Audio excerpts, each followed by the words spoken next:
Good morning students. सर्वांना सुप्रभात. मुलांनो, आज आपण इयत्ता 10वीच्या मराठी विषयाचा अभ्यास करणार आहोत. तुमच्या इयत्ता 10वीच्या मराठी अक्षरभारती या पुस्तकातील भाग 4 कविता 13 हिरवगार झाडासारखं, कवी आहेत जॉर्ज लोपिस, ही कविता आज आपण अभ्यासणार आहोत.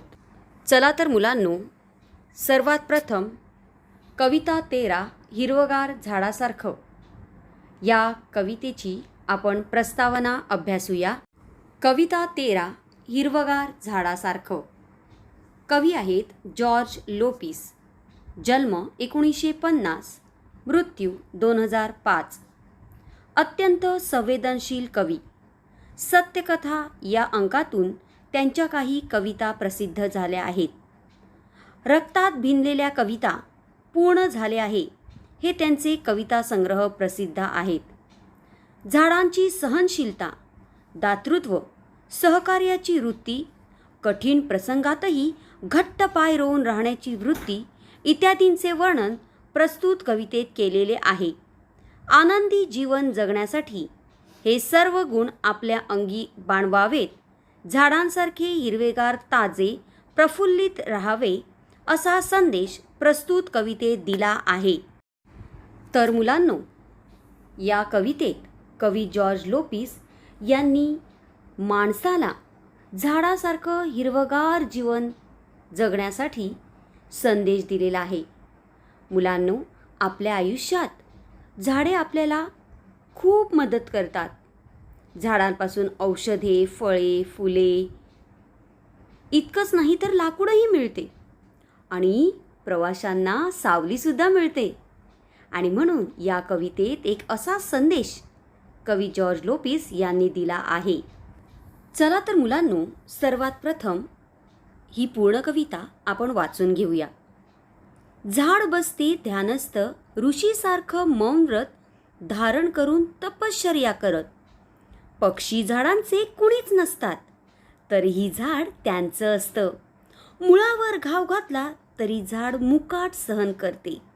झाडांच्या पानावरून वहीच्या पानावर अलगद उतरतात दवांचे टपोरे थेंब. झाडाकडे टक लावून पाहिलं तर शरीरभर विरघळतो हिरवा रंग. रक्त होते क्षणभर हिरवेगार. आयुष्य होतं नुकत्याच खुडलेल्या फुलासारखं टवटवीत. झाडांचे बाहू सरसावले असतात मुसाफिरांना कवेत घेण्यासाठी. पानझडीनंतर झाड पुन्हा नवीन वस्त्र धारण करतं, नव्या नवरीसारखं. झाडाला पालवी फुटल्यावर फुटते शरीरभर पालवी अन झटकली जाते मरगळ. पक्ष्यांच्या मंजूळ नादात झाडांचंही जीवनाचं एक संथ गाणे दडलेले असते. हसावं कसं सळसळत्या पानांसारखं, मुळावं मुरावं कसं तर झाडासारखं घट्ट पाय रोवीत. जगावं कसं तर हिरवगार झाडासारखं. रोजचं चिंतन करावं कसं तर झाडासारखं, झाडासारखं. चला तर मुलांनो, आता आपण ही कविता अभ्यासूया. झाड बसते ध्यानस्थ, ऋषीसारखं मौन व्रत धारण करून तपश्चर्या करत. ऋषी म्हणजे साधू, मुनी. ध्यानस्थ म्हणजे डोळे मिटून एकाग्र चित्त करून बसणे, इन मेडिटेशन पोझिशन. तपश्चर्या मीन्स ध्यानस्थ बसणे, इन मेडिटेशन. मौन व्रत म्हणजे काहीच न बोलणे. तर मुलांनो, कवी जॉर्ज लोपिस सांगतात की आपण झाड नेहमी बघतो, एकाच जागेवर उभं असतं. जणू काही हे झाड जे असतं ते एखाद्या साधूसारखं तपश्चर्या करत, इन मेडिटेशन पोझिशन, तपश्चर्या करत अगदी शांतपणे उभे असतं. कारण झाडाला चालता येत नाही की बोलता येत नाही. पक्षी झाडांचे कुणीच नसतात, तरीही झाड त्यांचं असतं. मुलांनो, आपण झाडांवर पक्ष्यांची घरटी पाहतो. हे जेव्हा पक्षी वणवण फिरतात आणि आपल्या निवाऱ्यासाठी अपनी रहने के लिए कुछ प्लेस ढूंढते हैं, तो उन्हें पेड़ की टहनी याद आती है, दिखाई देती है. मग झाडाच्या फांदीवर पक्षी छोटंसं घर बांधतात. आता झाडांचं आणि पक्ष्यांचं काहीच नातं नसतं, कुछ रिलेशन नाही रहता, पण तरीसुद्धा त्या झाडावर पक्षी घरटे करून राहतात. मुळावर घाव घातला तरी झाड मुकाट सहन करते.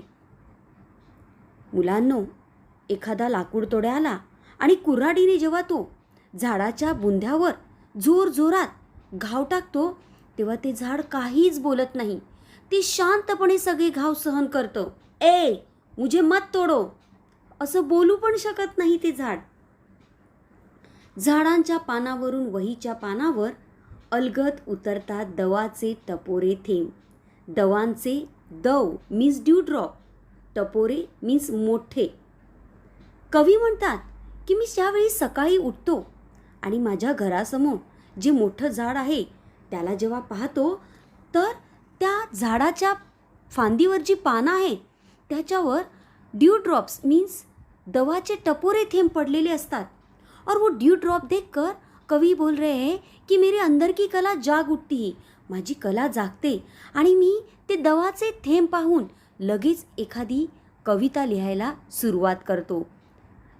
एखाद्या दवाच्या थेंबाप्रमाणे अलगद उतरतात दवाचे थेंब माझ्या वहीवर. म्हणजे अचानक मला काही सुचतं आणि मी एकदम फ्रेश होऊन जातो आणि माझ्या वहीत एक कविता लिहितो. झाडाकडे टक लावून पाहिलं तर शरीरभर विरघळतो हिरवा रंग. आपको तो पता है, ग्रीनरी ही विशेषता है पेड़ की. कवी सांगतात, ज्यावेळी मी सकाळी उठतो आणि झाडाकडे टक लावून पाहतो तर झाडाची एक जादूच असते. अचानक तो हिरवेगारपणा पाहून मला मनशांती मिळते. मी फ्रेश होतो आणि माझं रक्त शांत होतं. मी त्या झाडाकडे टक लावून पाहत बसतो.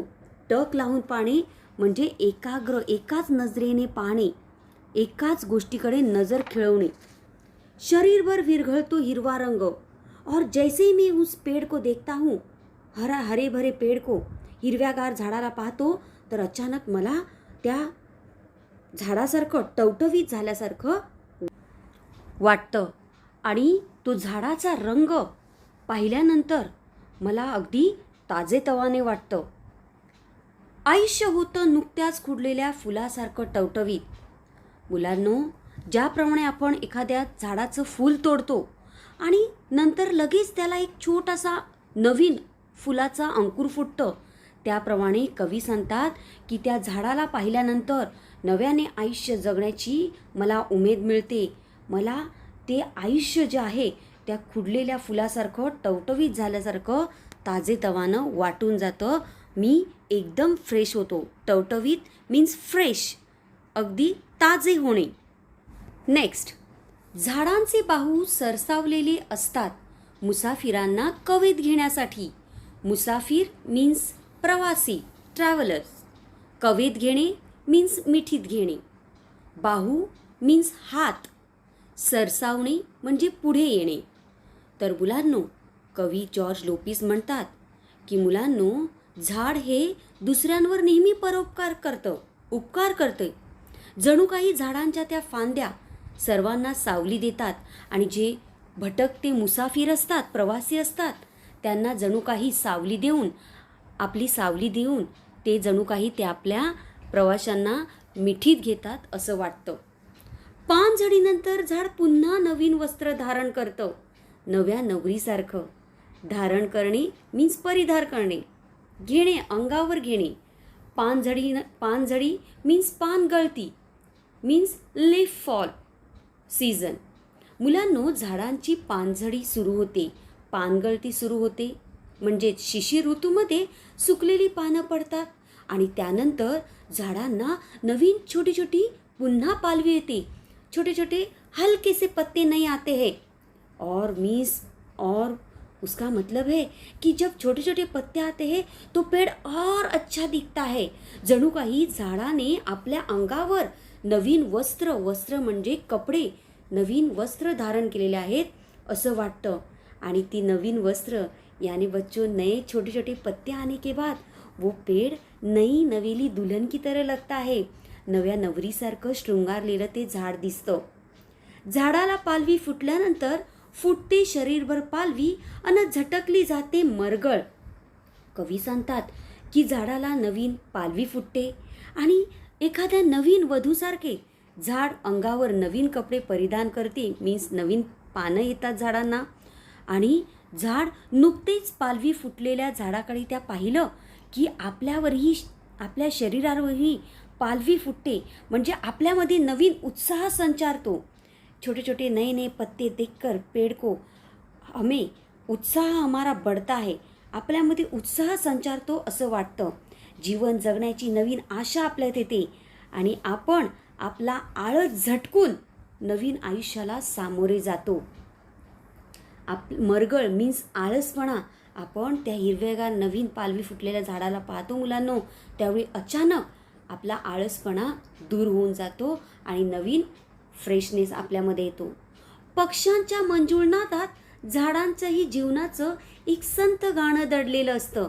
संथ म्हणजे हळू, गाणे मीन्स सॉन्ग, दडलेले मीन्स लपलेले, मंजूळ मीन्स गोड, नाद मीन्स स्वीट व्हॉइस, गोड आवाज.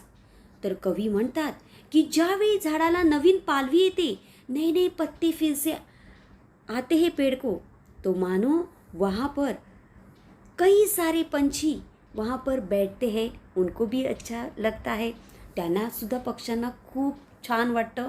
आणि पक्ष्यांचा तो किलबिलाट जणू काही असं वाटतं की त्या पक्ष्यांच्या किलबिलाट गोड आवाजामध्ये, पक्ष्यांच्या सुंदर आवाजामध्ये जणू काही असं वाटतं की झाडांचंच काहीतरी एक गाणं सुरू आहे.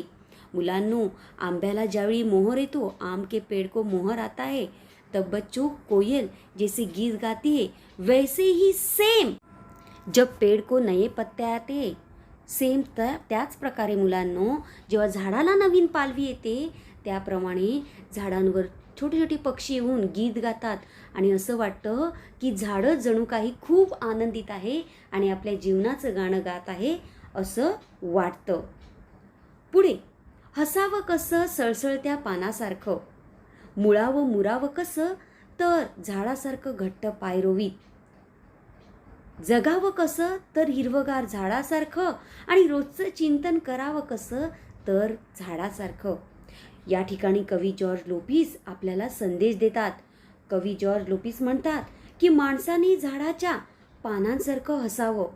पानांचा आवाज सळसळ येतो की नाही, हवा जब आती है तो पत्तों की सळसळ ऐसे आवाज आती है. त्याचप्रमाणे मुलांनो, झाडाच्या पानांचा जो आवाज असतो त्याप्रमाणे माणसाने आपलं आयुष्य हसत हसत जगावं. मुलांनो, झाड ज्याप्रमाणे थंडी असो, हवा असो, पाऊस असो, आपले पाय घट्ट रोवीत जमिनीमध्ये ठाम उभं असतं, संकटाचा सामना करतं, मोडेल पण वाकणार नाही अशी उम्मीद आपल्या मनामध्ये ठेवतं.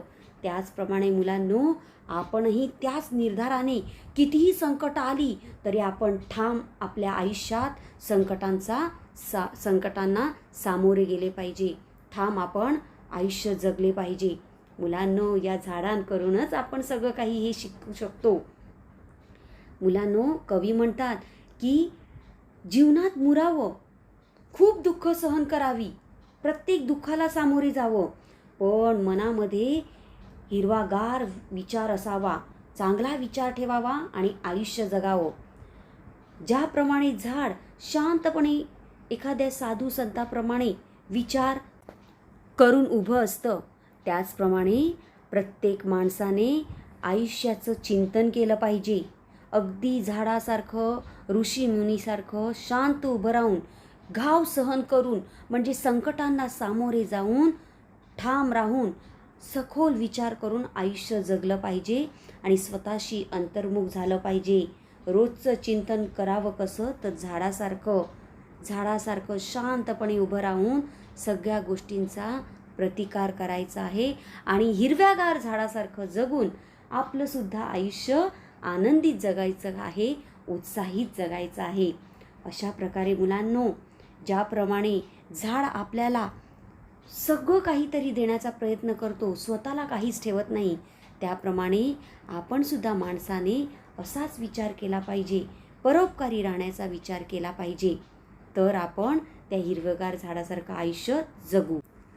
तर मुलांनो, अशा प्रकारे कवी जॉर्ज लोपिस यांची हिरवगार झाडासारखं ही कविता आज आपण अभ्यासली. ही कविता तुम्हाला समजली असेल अशी मी आशा करते. Thank you so much. धन्यवाद. Stay home, stay safe.